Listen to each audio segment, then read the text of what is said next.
Deputado, respeitosamente me manterei em silêncio. O deputado Kim Kataguiri, essa propriedade, essa sociedade, ela é pública? É pública. Então o senhor tem que responder, senhor Igor. É um documento público. Doutor Levi, ele é sócio ou não? É uma pergunta qualificadora, Excelência. Perfeito. Ocorre, Excelência, que nós já conversamos. Ele é investigado por uma questão, um dos crimes, organização criminosa. Qualquer informação que ele dê a respeito destas empresas, evidentemente que você forma um fecho que, na realidade, até isto é objeto do próprio habeas corpus. Então, não há, a investigação não permite, porque ele não tem acesso aos Presidente, dados. só para paralisar o tempo enquanto o advogado fala. Pode ficar tranquilo, pode paralisar e eu devolvo o tempo. Por essa razão, Excelência, Claro. que eu volto a dizer a Vossa Excelência, ele é investigado por organização criminosa. Pois não. Qualquer informação, nome, empresa, evidentemente, se é potencialmente incriminadora. O senhor Levi,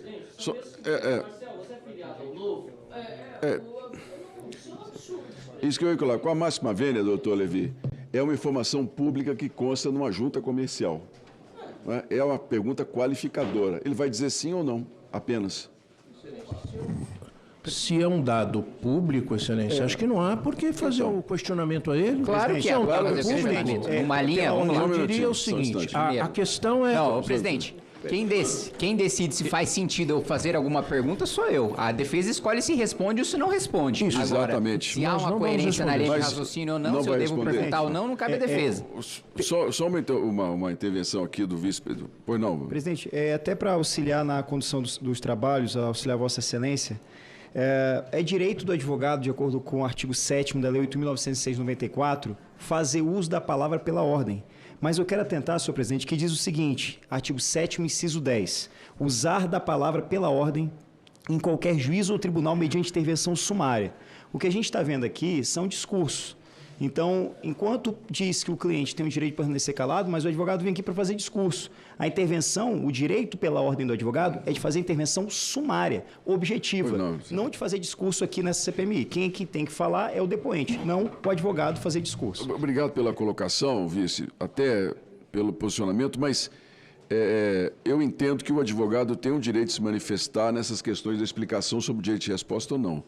E vejo dessa maneira e nós vamos continuar tratando assim, do mesmo jeito.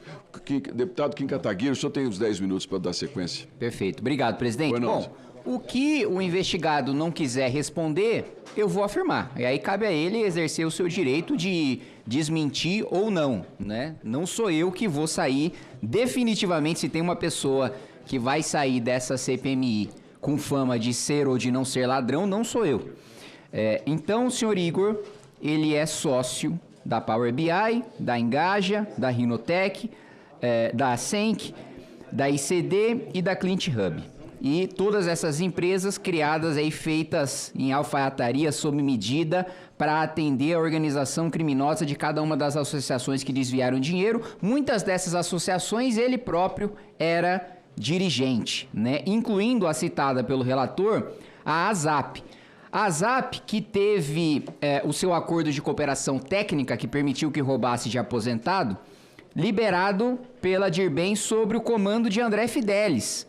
André Fidelis, que publicamente é indicação do senador Everton Rocha. Eu não sei se eu já falei aqui nessa CPMI do senador Everton Rocha, não me lembro. Mas ele é um senador, deputado Zé, o senhor não conhece, ele é do PDT do Maranhão, vice-líder do governo Lula, e ele não gosta, e deixou isso muito claro, né? E eu acho importante os parlamentares respeitarem esse desejo do senador Everton. Ele não gosta que digam que ele foi o primeiro parlamentar citado nas investigações do escândalo do INSS. É o senador Everton Rocha do PDT do Maranhão, né? De vez em quando eu esqueço. Vice-líder do governo Lula, que não gosta que digam que ele indicou o André Fidelis e que também blindaram, como bem colocou aqui o relator, blindaram da vinda aqui, que também era o requerimento de minha autoria, do senhor Gustavo Gaspar, que também era um elo importante para a gente entender esses relacionamentos republicanos do senador Everton Rocha.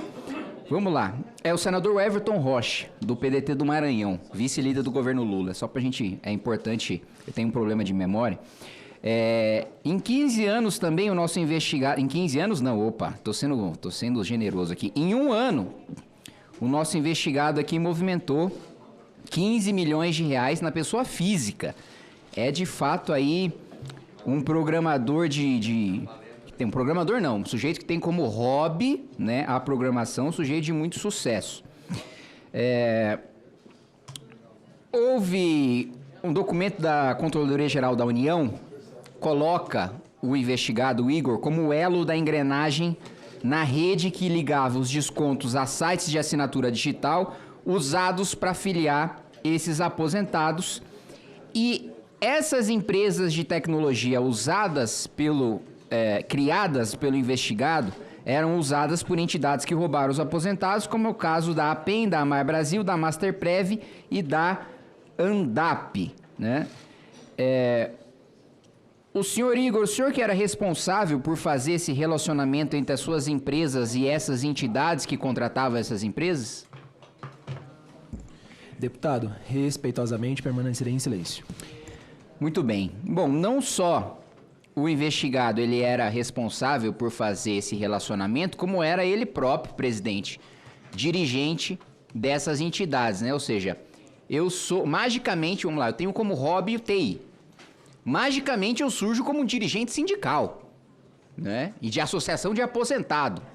Eu imagino, o investigado ele é mais novo do que eu, presidente. Eu imagino que ele não seja aposentado, né? E nem que tenha uma carreira ampla dentro do sindicalismo na representação de aposentados. Então, esse sujeito que tem como hobby a programação e que não é aposentado, de repente surge como dirigente de associações que representam sindicatos. E aí, ele próprio como dirigente faz a influência para a contratação das suas próprias empresas. Então, o sindicato ele faz o acordo de cooperação técnica para permitir que se valide as assinaturas fraudadas.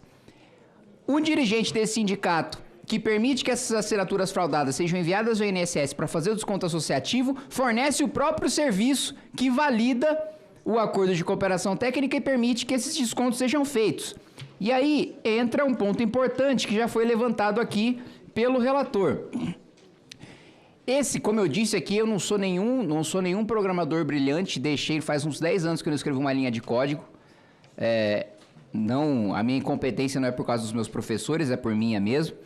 Mas mesmo eu, presidente, que sou um péssimo programador, eu sou capaz de escrever um programa que diferencia uma selfie de um Xerox. Então, eu acho no mínimo curioso que um programa vendido para entidades que movimentam centenas de milhões de reais não seja capaz de fazer uma coisa básica que, assim, você nem precisa programar isso, você consegue encontrar pronto esse programa na internet. Hoje, até com o ChatGPT, você mandar ele agora fazer um programa, ele vai fazer em Python. Então, eu queria questionar se de fato, vamos ver se em alguma pergunta o senhor Igor decide responder. De fato, o programa, Igor, concedido pelas suas empresas, ele não era capaz de diferenciar selfies de simplesmente um Xerox, de um RG, até em preto e branco? Ele não era capaz de fazer essa diferenciação?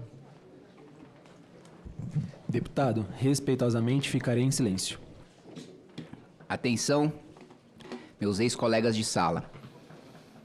Tem uma oportunidade grande de emprego aqui para vocês. Tem empresas de tecnologia com contratos na casa das centenas de milhões de reais, precisando de um programador que seja capaz de fazer um programa que diferencie selfie de Xerox, deputado Zé Trovão. Tá? Eu acho que tenho alguns amigos trabalhando em algumas multinacionais que com certeza não recebem o que o sócio de empresas que tem como hobby TI está recebendo e vendendo isso aí para os sindicatos. Bom, o que eu acabei de falar não necessita da confirmação do investigado, porque a própria Controladoria Geral da União já comprovou. Não só isso, a Controladoria Geral da União, mas também, no caso da ASAP, senhores, teve uma decisão judicial, veja só, a própria Justiça já não aceita como válidas as assinaturas enviadas por associações que contratam a empresa do investigado, porque a justiça já sabe, se vem dali já é falso, porque eu já analisei tantos casos de falsificação dessas associações contratando essas empresas, que se você quer me exigir algum benefício, quer me exigir alguma indenização, utilizando a validação desse software, que é concedido por este prodígio que nos fala, que não que vos fala, que não estou me elogiando, que nos fala, do investigado. Esse programa concedido por ele é tão imprestável, mas tão imprestável que o judiciário de pronto já diz não serve. Olha só um caso emblemático. A ASAP, num processo judicial, apresentou um contrato com assinatura digital para provar a filiação. A defesa demonstrou que a geolocalização da assinatura indicava que o aposentado estava em São Paulo, a 580 quilômetros de sua cidade de residência, e a entidade, a ASAP, foi condenada. E aí, eu acho que essa vai ser minha última tentativa de te perguntar alguma coisa, Igor, para você, enfim, pelo menos, não sei como você vai desempenhar no processo judicial, mas pelo menos no inquérito do âmbito dessa CPMI, você ainda tem alguma chance de, não sei, entregar alguém maior, dizer que tinha um papel menor, dizer que era um laranja, dizer que teve uma participação menor e que a gente tem pessoas maiores para pegar. Eu não tenho a menor dúvida de que a maior parte dos deputados e dos senadores estariam mais do que felizes em abrandar a sua participação no relatório final que vai decidir quem vai ser indiciado, né, caso você demonstre que a sua participação foi menor e que você tem pessoas maiores para entregar. Então eu pergunto: o senhor, como ex-presidente da ASAP, controlador de empresas de assinatura digital, tinha conhecimento desse caso judicial específico e das inconsistências de geolocalização apontadas pelo juiz? Fez algum ajuste de segurança na plataforma depois dessa condenação, que mais uma vez é pública, é um processo judicial público? Qualquer um, se o senhor não precisa me confirmar a existência, qualquer um pode ver agora, abrir agora e pesquisar esse processo na internet. Então, o senhor tinha ciência dessa decisão judicial que anulou e condenou a ASAP que você presidiu, e tomou alguma medida em relação a isso? Deputado, eu vou permanecer em silêncio. Muito bem, senhores. Bom, eu vou fazer coro aqui ao que disse o relator. É uma vergonha, de fato, que a gente tenha no Brasil duas justiças, que a gente tenha... Porque quem é poderoso, né? Quem consegue fazer grandes roubos, esse é premiado, esse é blindado. Quem não é poderoso, muitas vezes é condenado até sendo inocente.